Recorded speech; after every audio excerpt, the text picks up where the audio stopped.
লিস্টের নাম না থাকলে সিএ এনআরসি নিয়ে চিৎকার করবে কেন্দ্র। সিএ ও এনআরসি নিয়ে কেন্দ্রকে তোপ মমতার। সকলকে ভোটার লিস্টের নাম তোলার নির্দেশ মুখ্যমন্ত্রীর। ভোটার লিস্ট এখন হচ্ছে, নামগুলো বাদ দেবেন না, তাহলে কিন্তু আবার কে একা করে চিৎকার করবে, এনআরসির নামে চিৎকার করবে, করে কিন্তু নামগুলোকে আবার বাদ দিয়ে দেবে। যার ভোটার লিস্টের নাম নেই গিয়ে তুলুন। রাজ্যে শুরু হচ্ছে এনআরসি সিএএ। মোদী সরকারের বড় ঘোষণা। এনআরসি বর্তমান আপডেট কি রয়েছে? ভোটার লিস্টে নাম না থাকলে মুখ্যমন্ত্রী শীঘ্রই কিন্তু ভোটার লিস্টে নাম তুলতে বলা হয়েছে। তাড়াতাড়ি এই কাজ করুন। কি কি ডকুমেন্ট হাতের কাছে রেডি রাখতে হবে, না হলে কিন্তু এই যে এনআরসি বা সিএএ আইনের মাধ্যমে কিন্তু বিপদে পড়তে হবে। তো চলুন আমরা বিস্তারিত দেখে নেব এই ভিডিওর মাধ্যমে। ভিডিওটা শুরু করার প্রথমে আপনাদের যে কাজটা করতে হবে, এই যে দেখুন এখানে একটা লাইক বাটন রয়েছে, এখানে ক্লিক করে ভিডিওটাকে লাইক করতে হবে। আর সাথে দেখুন এখানে সাবস্ক্রাইব বাটন রয়েছে, এখানে ক্লিক করার পরে নোটিফিকেশন বেল আইকনটা আসবে, এখানে ক্লিক করে আপনারা অল নোটিফিকেশন বেল আইকন যেটা রয়েছে সেটাকে অন করে দেবেন। তাতে করে কি হবে, যখনই আমি কোনো নতুন ভিডিও আপলোড করবো সেটা নোটিফিকেশন আপনার কাছে পৌঁছে যাবে। আর যারা আগে থেকে সাবস্ক্রাইব করে রেখেছেন তাদেরকে অসংখ্য ধন্যবাদ। West Bengal NRC all details. তো দেখুন এখানে বলা হয়েছে NRC is the national registers of citizenship.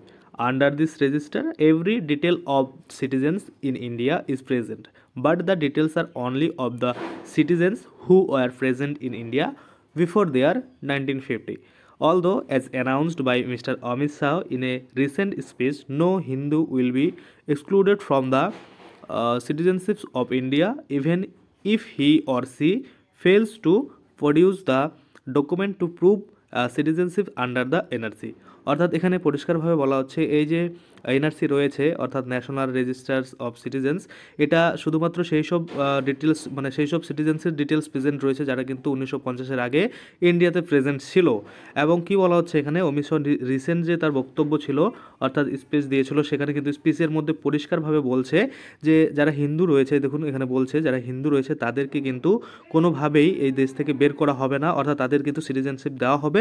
যদিও দেখুন যদিও বলছে যে মানে তারা যদি ফেল হয়ে যায়, অর্থাৎ ধরুন ডকুমেন্টস নেই তাদের কাছে, তারা যে ইন্ডিয়ান সেটার কিন্তু মানে প্রুভ করতে পারছে না, অর্থাৎ সিটিজেনশিপের যে প্রুভ করতে ডকুমেন্টস প্রয়োজন হবে সেই ডকুমেন্টস যদি তারা দেখাতে ব্যর্থ হয় তারপরেও কিন্তু তারা নাগরিকত্ব পাবে, এটাই কিন্তু এখানে বলা হচ্ছে।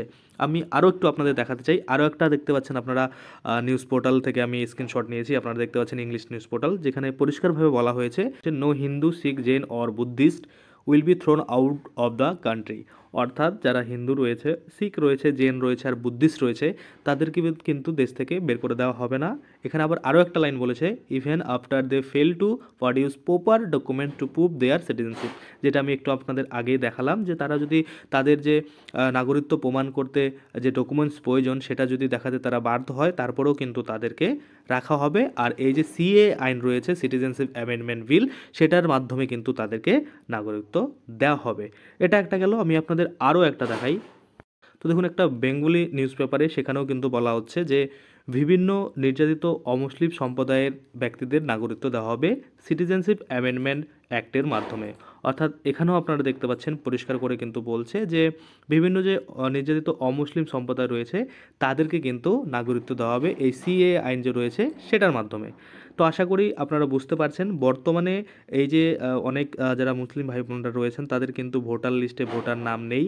তো সেটাই কিন্তু মুখ্যমন্ত্রী বলছে যে তাদের কিন্তু ভোটার যে নাম লিস্টে যে নাম সেটা কিন্তু তুলে নেওয়ার জন্য। এবার পরবর্তীতে কি কি ডকুমেন্টস লাগতে পারে এই এনআরসি যদি লাগু হয়ে যায় বা সিএ যদি লাগু হয়ে যায়, মানে কি কি ডকুমেন্টস দিয়ে কিন্তু আপনারা প্রুভ করতে পারবেন যে আপনারা ইন্ডিয়ান বা আপনারা নাগরিকত্ব এখানকারই নাগরিকত্ব আপনারা নিতে পারেন, সেটাই কিন্তু আমরা পরবর্তী ভিডিওতে দেখব।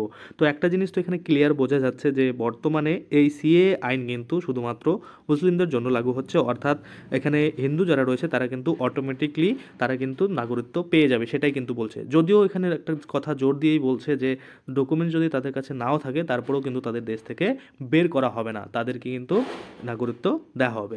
তো আশা করি আপনারা বুঝতে পারছেন। আজকের জন্য ভিডিওটা এখানেই শেষ করব। পরবর্তী এই যে এনআরসির আপডেট পেতে অবশ্যই চ্যানেলটাকে সাবস্ক্রাইব করে পাশে যে বেল আইকনটা রয়েছে ওখানে ক্লিক করে বেল আইকনটাকে এনেবল করে রাখবেন। তাতে করে কী হবে, যখনই আমি এনআরসি নিয়ে কোনো ভিডিও বানাবো সেটার যে নোটিফিকেশন সেটা কিন্তু আপনার কাছে পৌঁছে যাবে। ধন্যবাদ।